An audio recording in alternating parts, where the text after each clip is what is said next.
Olá, veja no Desinformando desta semana, ainda em ritmo de Copa do Mundo, teorias conspiratórias por trás desta Copa. A Espanha realmente foi campeã por um ritual?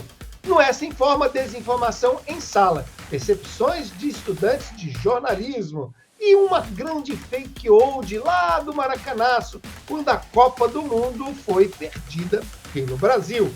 Desinformando 129 já está na rede.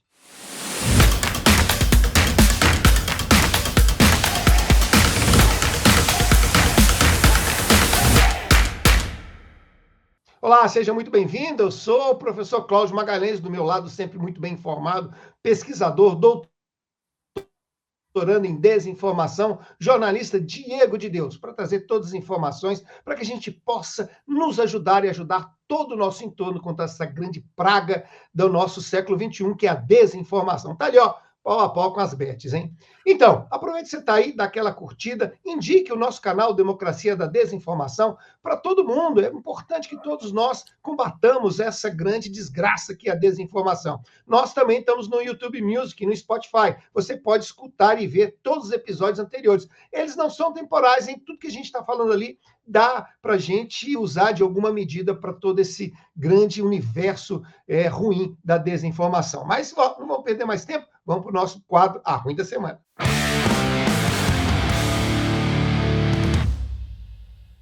Então, a Copa do Mundo acabou, mas a desinformação continua, né, Diego? Parece que essas coisas não têm fim, principalmente em grandes eventos como esse da Copa do Mundo. Então, quer dizer que a Espanha, então, não ganhou pelos seus próprios méritos, foi isso? Por mais absurda que essa história possa parecer, professor, e por várias coincidências que existem por trás também dessa história, a gente precisa elucidar alguns fatos, né? Primeiramente, uma ótima semana para você e para todos que nos acompanham.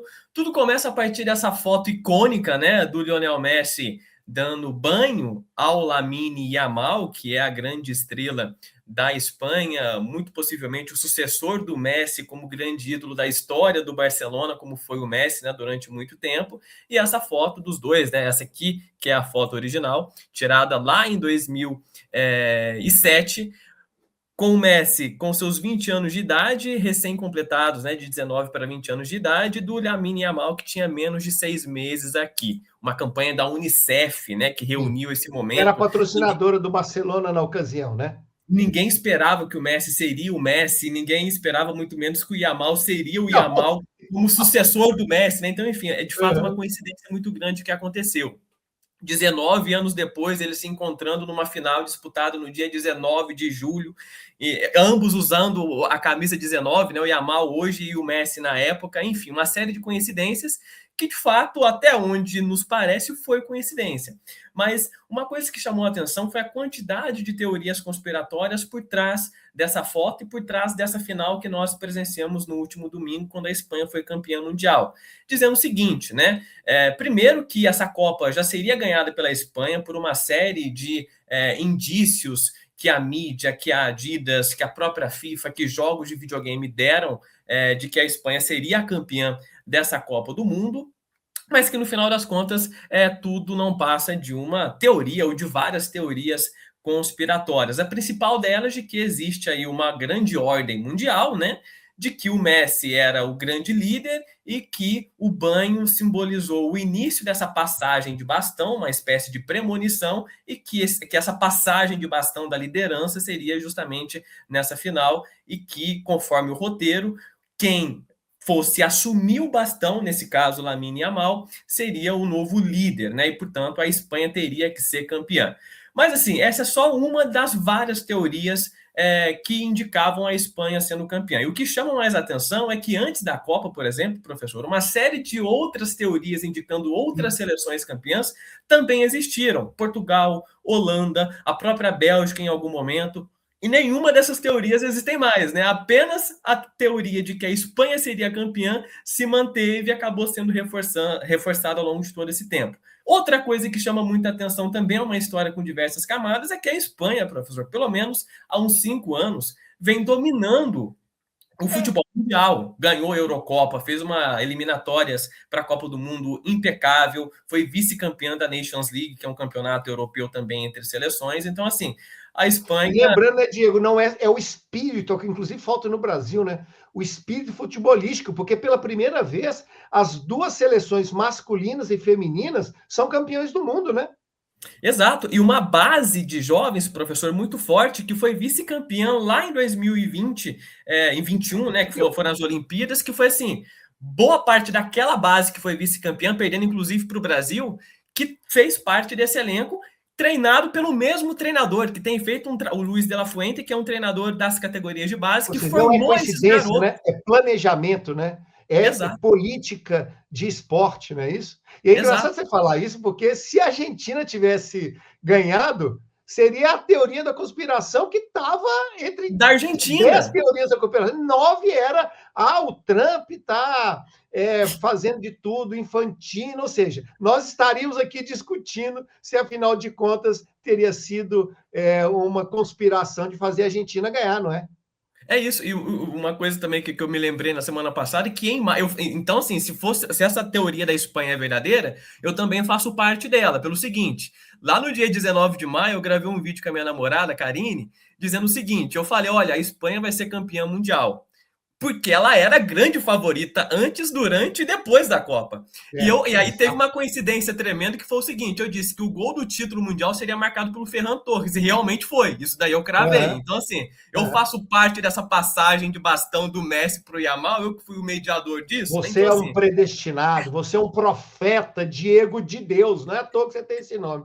Então, isso é muito interessante da gente conversar, e eu quero deixar aqui uma questão para você me responder lá no Pré-Verdades, né? Se esses grandes eventos, eles têm essa tendência de se manter grandes teorias conspiratórias. Nós vamos falar isso, inclusive, no último quadro, né? No Fake Old. Mas eu quero saber por que isso permanece, Diego. Por que depois de tantos anos isso permanece também, tá? Mas nós vamos ver isso no próximo, no Pré-Verdades, porque agora a gente vem com essa Informa.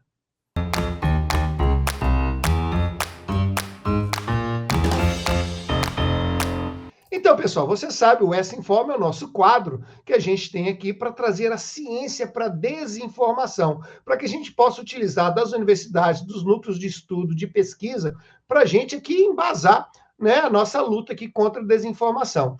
Uma área que o Diego está sempre defendendo aqui é a área do jornalismo, né? E que nós somos bastante críticos de pensar, será que as escolas estão realmente preparando os jornalistas para esse mundo da desinformação? Foi com essa preocupação que você trouxe esse texto agora, Diego? Isso, intitulado Desinformação em Sala, Percepções de Estudantes de Jornalismo, de uma universidade da Serra Catarinense, né, aqui mesmo no Brasil, e que foi realizado durante a pandemia, lá no ano de 2021. Basicamente foi uma pesquisa exploratória, descritiva, né, portanto descreveu ali os resultados alcançados por meio da aplicação de questionários online, com estudantes do primeiro período do curso de jornalismo dessa instituição, dessa universidade. De quem que é o trabalho? Verdade. Boa lembrança do Luiz Henrique Zarte, também da Rita de Cássia Romero Paulino, que são, né, docentes do curso de jornalismo, também de comunicação social, de maneira geral. E aí, traz-se um diagnóstico bastante interessante, tanto do consumo midiático desses alunos e de como que a desinformação incide no dia a dia desses alunos. Primeiro, fake news é, de fato, o termo mais conhecido por parte desses alunos para se referir à desinformação. A gente já tratou aqui dessas diferenças, né, de uma coisa e de outra. E, principalmente, também um consumo baseado em redes sociais, em celulares, em WhatsApp, na maioria das vezes, né, aplicativos de mensagem, e os principais temas, política e saúde. Saúde muito por conta no contexto pandêmico, na qual, né, a pesquisa foi desenvolvida, no qual a pesquisa foi desenvolvida. E uma coisa também que aparece muito forte no argumento dos autores nesse texto, professor, é justamente a necessidade de que as faculdades de jornalismo, né, pensando que estão sendo preparados ali futuros profissionais jornalistas, que essas universidades elas precisam implementar questões relacionadas à reflexão crítica, à educação midiática, colocar a desinformação em cena para poder tratar essas questões. Porque muitas das vezes essas universidades focam muito na questão teórico-metodológica, né, ou até mesmo do ponto de vista... Aliás, técnicas, né? Técnica, né? Operacional, né? Isso, não teórica, técnica, me equivoquei aqui, mas o argumento é trocar essa perspectiva um tanto técnica, que muitas vezes acaba sendo exagerada nesses currículos, para pensar nessa formação teórico-metodológica e da produção de conhecimento, refletindo sobre essas questões, porque vão ser questões que vão atravessar a parte técnica da profissão desses jornalistas no futuro, né? Então, essa é uma forte argumentação que os autores utilizam para poder trazer essas questões. Diego, vou te fazer uma pergunta, você não está preparado para ela, mas eu quero que você responda do coração. Você foi um dos estudantes de jornalismo durante a pandemia. Depois disso, você virou professor de jornalismo. Você sentiu que desde essa época, da onde foi escrito esse artigo, que está aqui, pessoal, para vocês poderem ler, sim, até agora, houve uma evolução ou não? Nós ainda estamos agarrados ainda com o que estava rolando, que eles falaram lá quando escreveram o artigo lá durante a pandemia? Nos ambientes universitários onde eu estive presente, né, professor, eu notei sim essa mudança, inclusive tendo disciplinas específicas tratando sobre desinformação, sobre, por exemplo, as quais que eu tenho ofertado, por exemplo, né, nos últimos semestres, disciplinas específicas sobre desinformação, polarização e etc. E uma preocupação também cada vez mais de trazer a desinformação, se não como uma disciplina, mas como um assunto importante de ser colocado nos currículos. Talvez uma questão que ainda falte é justamente ter uma visão um pouco mais prática dessas questões. Sair um pouquinho da questão tanto reflexiva que o próprio artigo defende, mas trazer isso também numa perspectiva prática. Ok, desinformação é isso, mas como que a gente consegue combatê-la no nosso dia a dia, né? Como que a gente consegue trabalhar com fontes para combater a desinformação, isso pensando numa perspectiva jornalística, né? Então, noto sim esse avanço, mas ainda assim consigo notar muitos aprimoramentos ainda a serem feitos. Eu estou muito por fora desse universo, sabe? Mas pelas conversas que eu tenho tido com você e acompanhando ali um pouco alguns artigos de fora, eu também acho que falta uma coisa de pensar a desinformação como uma coisa transversal às disciplinas. Não ser uma disciplina sobre a desinformação, porque a desinformação ela está emprenhada, está ali em todos os aspectos da comunicação hoje. Sempre esteve, como você defende aqui, mas agora é um problema em vez de ser uma característica, né? E eu acho que falta não só ter uma disciplina, mas ela está, de alguma maneira, em todas as disciplinas, né? Mas você pode me explicar isso melhor em outros programas, porque agora nós vamos para o nosso Fake Hoje.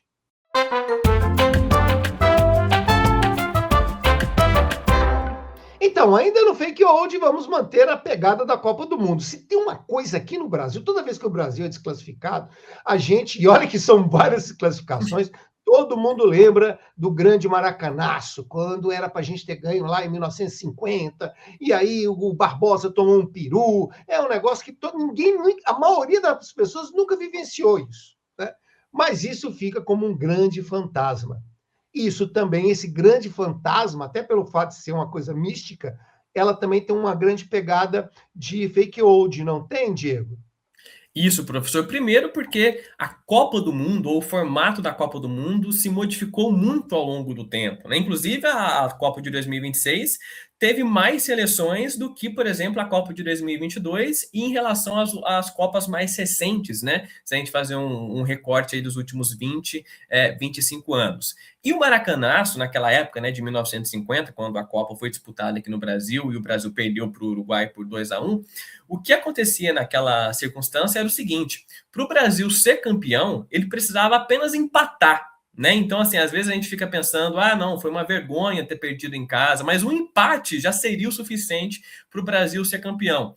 Por quê? Porque na época, a final ela era uma espécie de quadrangular final, né? Um modelo que não se usa mais hoje em dia, que tinha Brasil e Uruguai de um lado, o Brasil precisando apenas de empatar para poder ser campeão mundial, e do outro tinha Espanha e Suécia, que tinha uma situação um pouco mais complicada, porque você somava os pontos da primeira fase, número de vitórias, etc. Não era uma fase de mata-mata como é hoje em dia, né?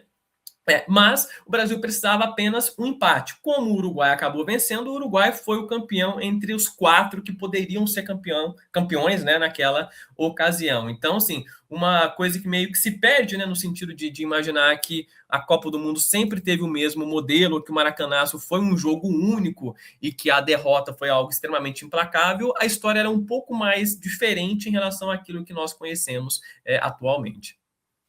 Não pode fazer esse descolamento e achar que tudo é a mesma coisa, né? E, na realidade, você tem como qualquer jogo de futebol que é apaixonante, são vários os aspectos. Não foi um gol que fez o Brasil perder aquela Copa, né? Há também toda essa ideia que a gente está cansado de ver em outros jogos, que é um pouco a soberba. O Brasil já entrou campeão, né?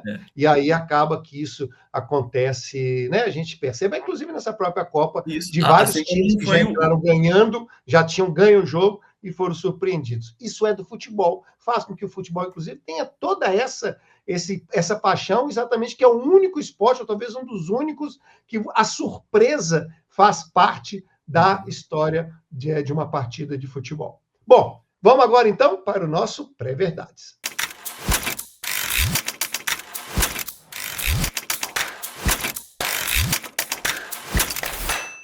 Então, Diego, aí falamos aí do Maracanaço, por que será que algumas fake olds permanecem há tanto tempo sobre eventos tão grandes que supostamente deveriam estar aí condicionados às questões históricas, ou seja, quanto mais tempo passa, mais as pessoas podem estudar, né, sobre esse fenômeno, e ainda assim permanece as fake olds. Por que isso acontece, Diego? Hoje em dia tem uma característica diferente do que a gente tinha até no passado, que é justamente a evasão dessas informações ou dessas teorias, né, ou dessas versões históricas, porque a gente tem tanto versões históricas sendo contadas diferente daquilo que de fato foi factual, de fato o que aconteceu na história, como foi o caso do Maracanazo, como a gente trouxe aqui, como também a criação e a evasão de outras teorias, né? Como aquilo que a gente falou no início. Como a gente tinha poucos lugares, você tinha poucas versões. Isso. Agora a gente como tem muitos meios, muitas maneiras, você tem mais versões. Exato, e versões diferentes em relação àquela que é factual, aquela que está baseada em registros históricos e assim por diante. O que contrariam mesmo evidências, como é o caso da Espanha, de novo. Tivemos várias teorias de diferentes campeões mundiais antes da Copa. A única teoria que foi válida foi da Espanha, né?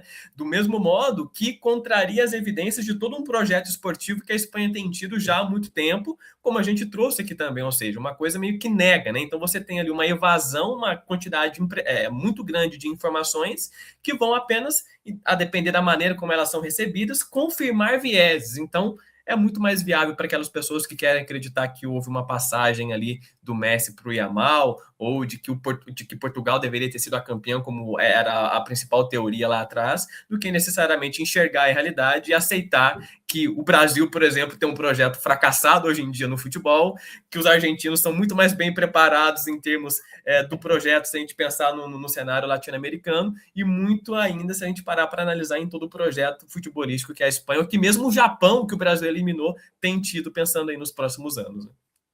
Se o engano é meu, eu faço o que eu quiser com ele, inclusive inventar para que eu fique mais confortável. Mas o que você não pode ficar confortável é com a desinformação. E por isso, toda semana a gente está aqui e a gente volta semana que vem. Um abraço, pessoal! Pessoal, até a próxima.